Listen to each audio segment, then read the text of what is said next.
The valley of flowers Bharat में स्थित एक ऐसी प्राकृतिक जगह जिसे जीवन में एक बार तो देखना ही चाहिए। उत्तराखंड राज्य के चमोली जिले में स्थित ये वैली पूरी तरह से फूलों से लदी है। अगर आपको प्रकृति का सौंदर्य देखना हो तो फूलों की इस घाटी में चले आइए।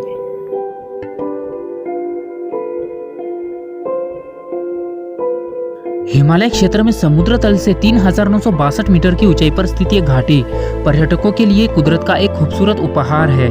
ये वही घाटी है जिसका जिक्र रामायण और महाभारत में नंदकानन के नाम से हुआ था, लेकिन वर्तमान में इस घाटी का पता सबसे पहले वर्ष 1931 में ब्रिटिश पर्वतारोही फ्रैंक एस स्मिथ और उनके साथी R.L. होल्ड्सवर्थ ने लगाया था।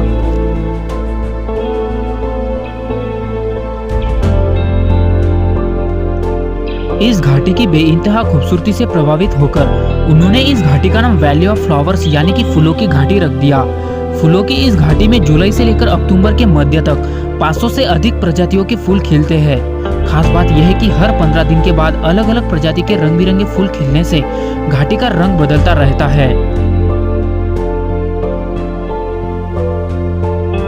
हिमालय की बर्फीली वादियों में कुदरत के इस बगीचे को देखकर यहाँ आने वाला हर कोई इंसान हैरान रह जाता है। इस घाटी के फूल साल भर खिलते रहते हैं क्योंकि बरसात के मौसम में बारिश के कारण और गर्मी के मौसम में बर्फ पिघलने के कारण यह घाटी खुद ब खुद बेशुमार फूलों से भर जाती है। न सिर्फ फूलों के कारण बल्कि यहाँ की हरी भरी घास, ऊंचे ऊंचे पहाड़ और उन पहाड़ों पर मौजूद सफेद बर्फ के कारण यह घाटी काफी मनमोहक दिखाई देती है। घाटी की तरफ जाते समय रास्ते में खूबसूरत झरने और छोटी छोटी नदियां दिखाई देती है, जो इस खूबसूरत लगने वाले सफर को और भी ज्यादा खूबसूरत बनाती है।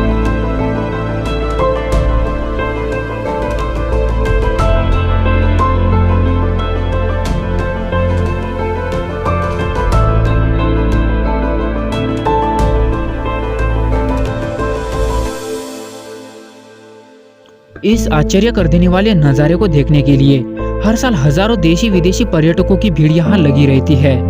अगर आप भी इस वैली को एक्सप्लोर करने जाना चाहते हैं तो कुछ बातें हैं जिसका आपको ध्यान रखना होगा। फूलों की इस घाटी में प्लास्टिक ले जाना प्रतिबंधित है। खाने की सामग्री के साथ जाने वाला कचरा भी पर्यटकों को अपने साथ वापस लाना होता है और ऐसा ना करने पर जुर्माना भी भरना पड़ सकता है। फूलों की घाटी में एंट्री फी भी भरनी होती है, जो भारतीय पर्यटकों के लिए 150 रुपए और विदेशी पर्यटकों के लिए 650 रुपए तक देने होते हैं। तो दोस्तों, ये थी भारत की सबसे खूबसूरत जगहों में से एक जगह द वैली ऑफ फ्लावर्स।